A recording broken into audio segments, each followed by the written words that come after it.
Across scrapyards, recycling depots, and industrial waste yards baking under toxic heat, millions of tons of heavy acid-filled battery cases sit abandoned and corroding. Every certified mechanic, every corporate instruction manual, and every commissioned sales representative has repeated the same message to you. These massive black storage units are supposedly finished. People have been conditioned to believe that once a high-capacity battery stops retaining power, the chemistry inside has permanently collapsed. The only path forward, they say, is signing another multi-$1,000 contract for a polished, wall-mounted lithium-ion system loaded with monitoring software. But what if nearly 98% of those discarded off-grid battery banks were never truly destroyed? What if they were only being suffocated? On the bottom shelves of ordinary hardware stores and agricultural suppliers sits a legal liquid costing barely $7. According to this claim, that overlooked chemical can break apart the microscopic obstruction strangling those battery cells. The process supposedly restores heavily worn solar storage units that appear completely ruined, returning them to factory-level performance in less than 48 hours. The argument begins with a direct attack on what is described as a $90 billion deception. It promises to expose the exact identity of the liquid, explain the electrochemical mechanisms behind its function, and uncover a hidden military background connected to its use. Before that explanation begins, the narrative focuses on what it calls a financial prison surrounding modern households. The modern energy storage business, dominated by major lithium-ion manufacturers, is portrayed as operating through a carefully engineered system of planned failure. Consumers are sold the dream of energy freedom through expensive solar battery walls costing between $3,000 and $10,000. Buried within licensing agreements and proprietary battery management systems, however, is what the narrative describes as a mathematically unavoidable expiration timeline. Lithium-ion chemistry is presented as fragile from the instant production ends. The moment a commercial lithium cell leaves the assembly facility, internal deterioration allegedly begins. Every charge and discharge cycle slowly damages the crystalline lattice of the lithium cobalt oxide cathode. By the time warranty coverage expires, the battery may already have lost as much as 30% of its original usable capacity.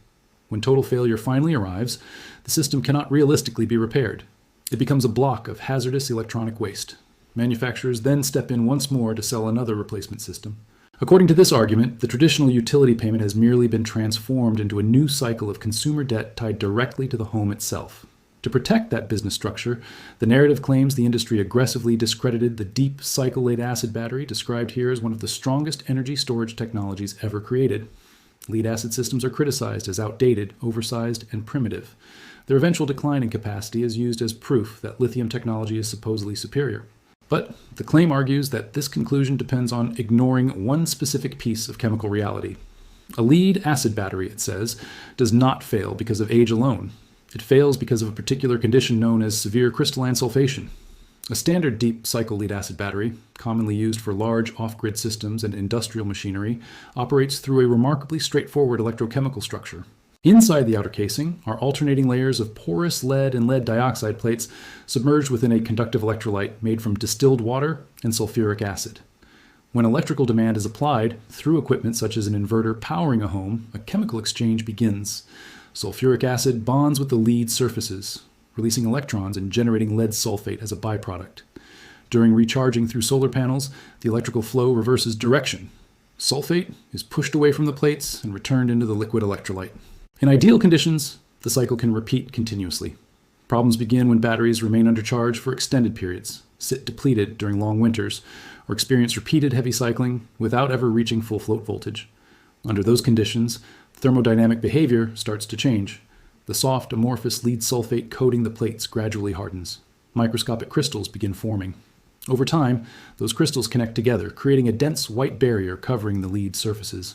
That crystalline layer blocks sulfuric acid from properly reacting with the lead underneath. The battery effectively becomes electrochemically suffocated. Diagnostic equipment then detects rising internal resistance and labels the battery permanently dead.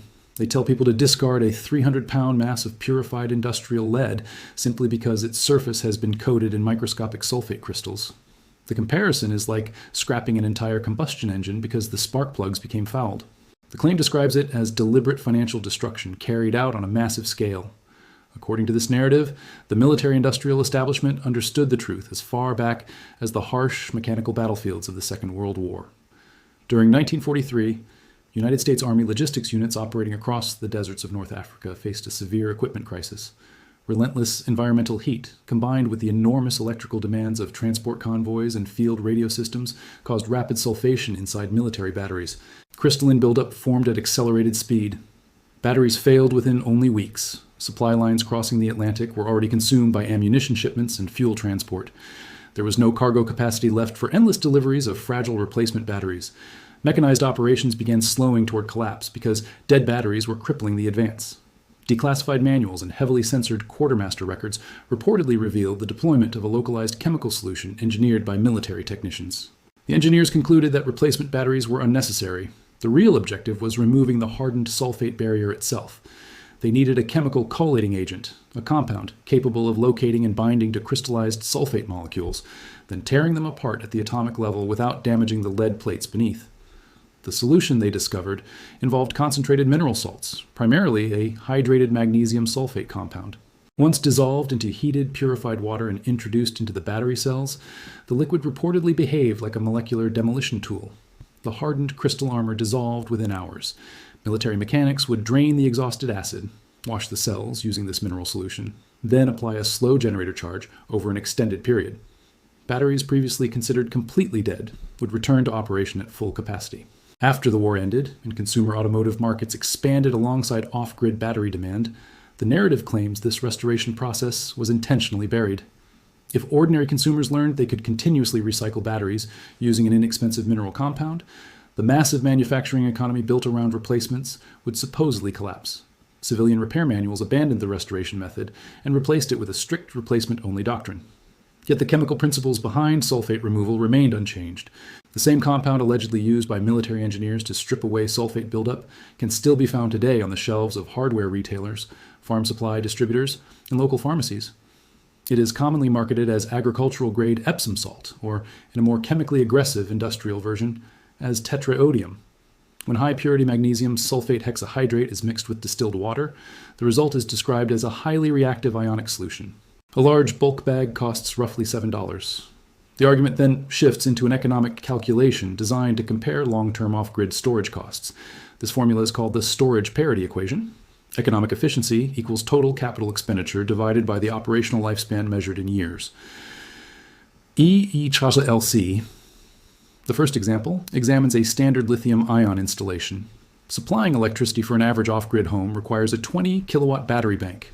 A premium lithium battery wall approved by major manufacturers costs approximately $12,000, with an additional mandatory installation fee of $3,000, handled by a certified technician. That places total capital expenditure at $15,000. Because of internal chemical degradation, the system remains viable for roughly 10 years. Under the storage parity equation, that creates an effective operating expense of $1,500 per year indefinitely. The narrative describes this as a permanent subscription system attached directly to personal energy storage. The calculation then turns toward chemically restored lead-acid systems.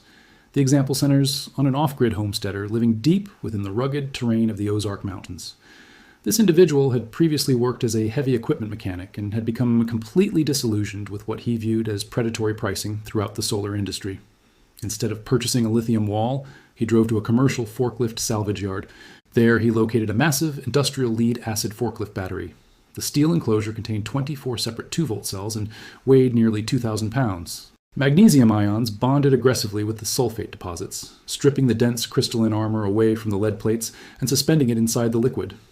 To intensify the restoration, the homesteader used a specialized electrical procedure known as pulse desulfation. Rather than applying a continuous charge, he connected a salvage circuit board that delivered rapid high-voltage pulses at extremely low amperage. Each sharp electrical burst created pressure waves inside the battery, physically resonating through the microscopic crystal lattice and breaking it apart from within. The chemical reaction and electrical pulses continued together for 72 hours. Afterward, he drained the cloudy, sulfate-heavy liquid, rinsed the cells using pure water, then refilled the battery with inexpensive sulfuric acid electrolyte. When he activated the breaker connected to his solar array, the battery reportedly behaved in direct opposition to what the lithium industry claimed was possible. The massive forklift battery immediately began accepting enormous current loads. Solar energy flowed into it efficiently. After one full week of conditioning, the battery equalized completely. For an initial investment of $400 in scrap lead weight and another $40 in chemical materials, the homesteader obtained more than 40,000 watt-hours of durable energy storage. The same battery the industry had labeled permanently dead has now powered his off-grid cabin, water well pump, and heavy workshop equipment continuously for 7 years without measurable capacity loss. Under the storage parity equation, the operating cost effectively approached zero. According to the narrative, complete energy independence had been achieved using only scrap lead and inexpensive mineral salts. The argument claims this restoration method threatens the foundation of the modern battery industry itself. That is why many contemporary consumer batteries are permanently sealed. That is why manufacturers move toward increasingly complex lithium chemistries that ordinary users cannot repair themselves. The narrative argues that corporations fear the repairable and long-lasting nature of industrial lead-acid systems.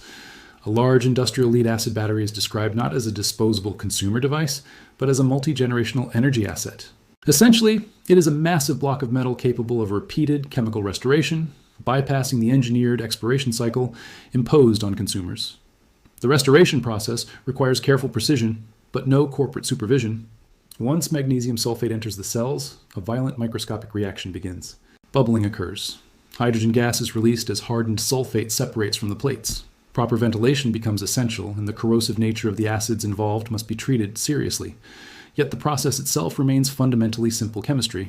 The narrative argues that this straightforward science strips away the artificial complexity used to justify extreme pricing throughout the energy industry. It claims major energy corporations have spent billions convincing homeowners that failed batteries can only be replaced through authorized systems. As a result, millions of people remain trapped in a cycle of repeatedly purchasing and discarding expensive toxic battery units. Meanwhile, the blueprint for escaping that cycle allegedly remained hidden in old military records and among isolated mechanics working far from urban industry centers. The dependence on fragile lithium-ion systems, according to this argument, is not a scientific necessity but a manufactured choice. By embracing the physical durability of lead and the chemical properties of agricultural mineral salts, the narrative claims consumers can reclaim control over off-grid power systems. Diagnostic lockouts become irrelevant. Proprietary software loses authority. Batteries once condemned as useless return to service again. The future of localized energy storage, it argues, will not emerge from buying increasingly expensive battery walls. It will come from recovering heavy industrial lead from scrapyards, heating water, mixing inexpensive mineral compounds, and systematically removing the crystalline sulfate armor the industry describes as irreversible failure. The narrative concludes by pointing toward another claimed hidden energy technology. Historical archives dating back 2,500 years are said to contain designs from ancient Persian desert engineering capable of generating significant electrical output without fuel. The next investigation promises to explore how Persian thermal gradient architecture combined with modern commercially available thermoelectric generators can supposedly create continuous 24-hour electrical production. If this breakdown changed the way you look at energy storage, stay with us for the next investigation into forgotten engineering systems and suppressed industrial technologies. Please leave your thoughts about this content in the comments below. Thanks for watching. See you in the next one.